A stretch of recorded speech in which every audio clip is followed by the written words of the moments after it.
So ביאור משנה י' ואלו מביאים וקוראים. These bring and read. מן העצרת ועד החג. From עצרת until the חג, which means מחג השבועות וחג הסוכות. From שבועות until סוכות. כמו שכבר ביארנו הטעם במשנה ו', like we explained the reasoning in משנה ו', שהוא זמן לכיתת התבואה והפירות ושמחה לאדם. It is time that everybody is doing the harvest. It's the harvest festival, like we call it. And everybody is happy. This is the time. Today, you see, we don't live in an agricultural community, so we don't know.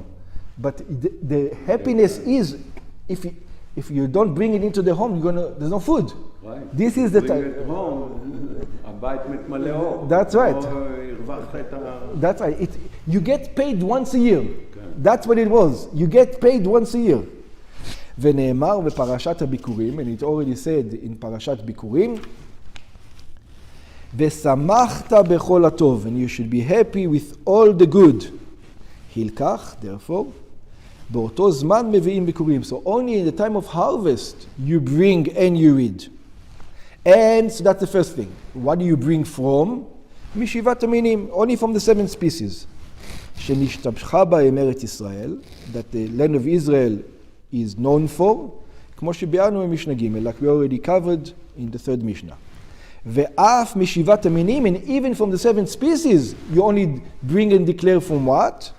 אין מביאים אלא מן המשובחים שבהם. You only bring from the best of the best. What does it mean, the best of the best? מפירות שבהרים, the fruits, not the fruits in the valley, the fruits in the mountains, מתמרות שבעמקים, dates that in the valleys, ומזיתי שמן, and from special kinds of olives, like we mentioned. הפירות הגדולים בהרים משובחים הם, the fruits that grow in the mountains, the better quality, מהפירות הגדולים בעמקים, from the fruits that grow in the valleys. מחוץ לתמרים, this is except the dates, שהתמרים שבעמקים הם טובים יותר, that the dates in the valleys are better. Why? שיש בהם הרבה דבש, because they have a lot of honey. והתורה קוראת לתמרים דבש. The Torah, when it means דבש, it means dates. ומזיתי שמן, and from olive oil, from olives that bring oil, היינו מהזיתים העושים שמן, from the olives that you make oil out of, שהם מן המובחר, that they are from the best. כמו שבארנו לעיל משנה ג', like we mentioned above in משנה ג'.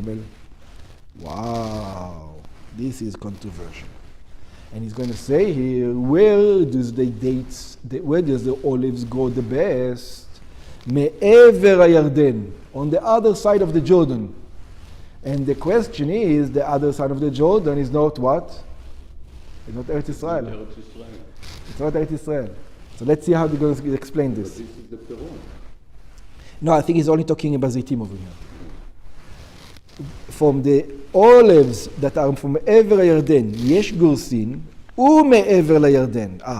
There's those who says it's not specifically from the other side of the Jordan River. It says you're also allowed to bring from the outside of the Jordan River. You can learn in 2 ways.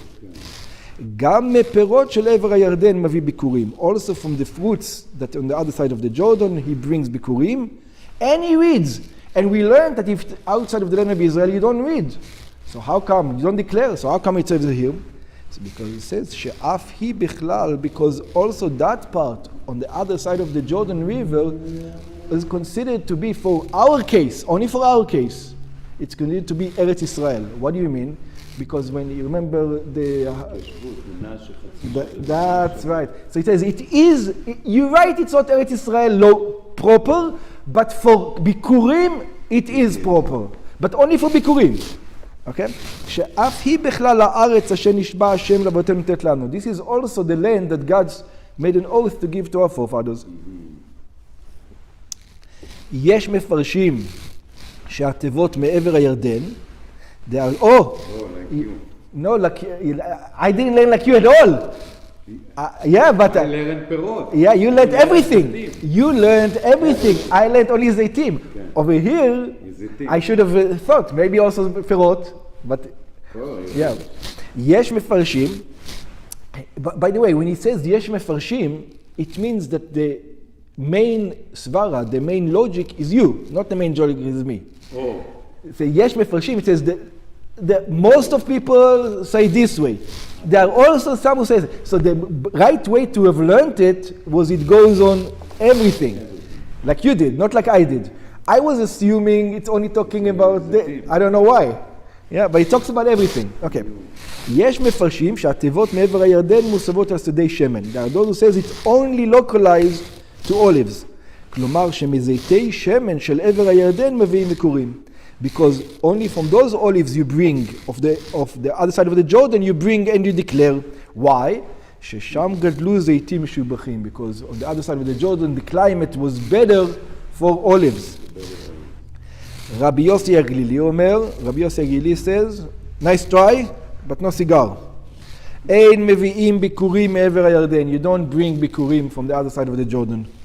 I don't care olives, I don't care whatever, nothing.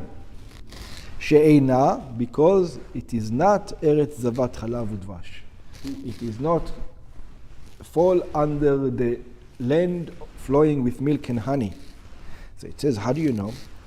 בפרשת ביקורים נאמר, in פרשת ביקורים it says, ויביאנו אל המקום הזה, and God was going to bring us to this place, ויתן לנו את הארץ הזאת, and he gave us to this land, ארץ זבת חלב ודבש, a land flowing with milk and honey. So now this is the argument. Which part of the verse are you going to emphasize? The Tana Kama, the Tana in the beginning, not Rabbi Yossi, emphasized he brought us to this land. And Rabbi Yossi Aglili emphasizes land flowing with milk and honey. So if you emphasize the first part, Ever HaYarden is included in Bikurim. Included only in Bikurim, because this verse only goes to Bikurim. Right. But if you emphasize the second part, it's not a land, it's not part of the land of flowing with milk and honey. Okay, well, I don't understand how we learn that it's not Zavat Chalav Udvash. Why is not the Malo? Because when it's not Tumarim? Because when it discusses the land that is going to bring us, diameters. That's right. Ever HaYarden is out of it. Okay. So if you learn Et Haaretz Hazot it was to this land, it's also with this. If that's what you emphasize. But if you emphasize the land, that's not the parameters of the land flowing with milk and honey. So that's the argument. ואילו עבר הירדן אינה ארץ זבת חלב ודבש. It is not in the parameters of a land flowing with milk and honey. הילקח סובר רבי יוסי הגלילי שאין מביאים ביקורים מעבר הירדן. Not only you don't declare, you don't even bring. Oh, maybe you can say you can bring but not declare. יש מפרשים שאף החכמים מודים שמן התורה אין מביאים מעבר הירדן. There are those who says that even the sages says you shouldn't bring from the other side of the Jordan. לפי שאינה ארץ זבת חלב ודבש. Because it's not said ארץ זבת חלב ודבש. ולא נחלקו חכמים על רבי יוסי הגלילי. So where the disagreement between חכמים and רבי יוסי הגלילי, if they all say you can't bring it, אלא בדרבנן. They are arguing according to the rabbis should you bring it or not. Not from the Torah. That's right. וההלכה היא, and what's the law? שמעבר הירדן, that from the other side of the Jordan, וכן גם מסוריה, and also from Syria, like we learned before, מביאים ביקורים מדרבנן, you bring the ביקורים from the rabbis, אבל מביא ביקורים מחוץ לארץ, אינם ביקורים. But if you bring ביקורים from not Syria, not from עבר הירדן, they're not called ביקורים at all. In other words, Syria and עבר הירדן is the same. And we're still stuck. Because even to Chachamim, I'm not sure, I know that I bring, but what about declaration? And it doesn't say. It doesn't say, I'm not sure. Or not. But I think that mean that they declare. I think so also, but I'm not sure. Because otherwise they would say they don't declare. But if they it's... bring, they're not in. So you say the declaration is also from the Rabbanan then? Okay. That's what you're going to say? Oh, yeah. Yeah, both the bringing and declaration, yeah.